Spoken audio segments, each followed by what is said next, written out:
I feel like when you say that, I'm just thinking about how a big key to that is having a real awareness, like being really clued in to all of the things that factor in our mental health. You know, I think like going back on this whole, like, do we operate as a society on autopilot and we don't even realize it? How often are we not even connecting the dots where we are there saying, oh, my relationship isn't very good. I'm in a job that I dislike.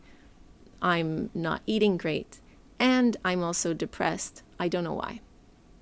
You know, and it's like we're not connecting the dots. We're not actually making a real inventory of our lives and assessing, okay, there's a lot of things right now that aren't going great. This might actually have an impact as to like why I'm feeling so poorly or why I'm feeling so demotivated or right?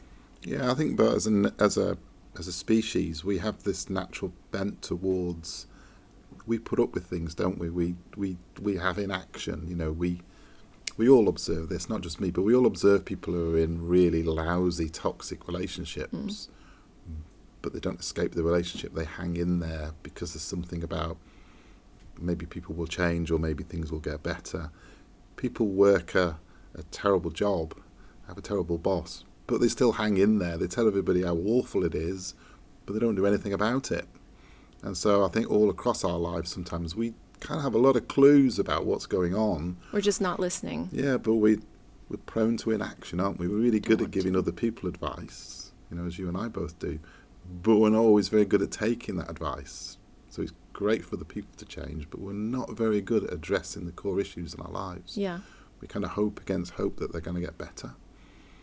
I think for me, what I've, you know, and I know in our like many chats I've referenced Andrew Huberman a lot, Dr. Andrew Huberman and his podcast. And for me, when I've been going on, so obviously like I think mental health has been like a huge part of what I care about for a long time. And I've addressed my own at different phases in different ways. And what I found really interesting in the last couple of years, especially the last few years, is also in parallel of addressing it with, you know, talk therapy and things like that, looking at understanding myself and my brain from like just a neurological perspective, like real objective science. Our brains are wired to follow the path of least resistance. Our brains are lazy. So to remind ourselves, okay, like this is the default formula. And so if I'm in a environment or I'm in doing a job that I loathe or that's not bringing me a lot of purpose, and the idea of changing over to something that might be a little bit more purposeful and more motivating, that feels really difficult. And it's probably because it's unfamiliar.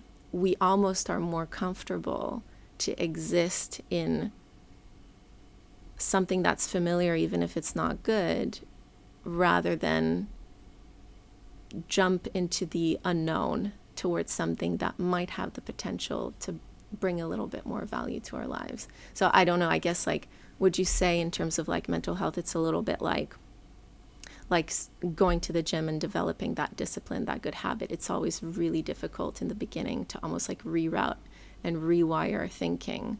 But then at some point, new habits kick in and that becomes the new familiar. And it's almost like once you're on a roll, it's easier to keep going. Do you know what I mean? Yeah, I do. I think there's a massive disconnect, isn't there, between how we present the way that we think and the kind of thoughts we have in our heads in terms of how we present that to the wider world versus what's really going on inside. So we've got this concept, haven't we, of normal, and we all like to comply with that, I think, to a certain extent.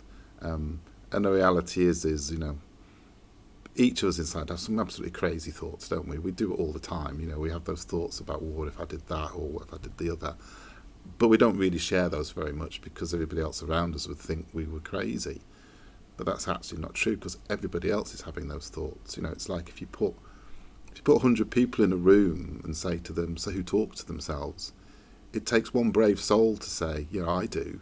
And then the other 99 people put their hands up and go, yeah, so do I. But at that first point where you ask the question, everybody's like sitting on their hands, aren't they? Because they don't want to be the first person to admit it. So I think there's something about us being more open and honest about what our brain functions are like and how we think and how we feel. But I think we spend an awful lot of time trying to present ourselves as conforming to how we think we should be than actually how we really are. So there's a lot more going on in here about our relationship with ourselves, our relationship with the world, than we really let on.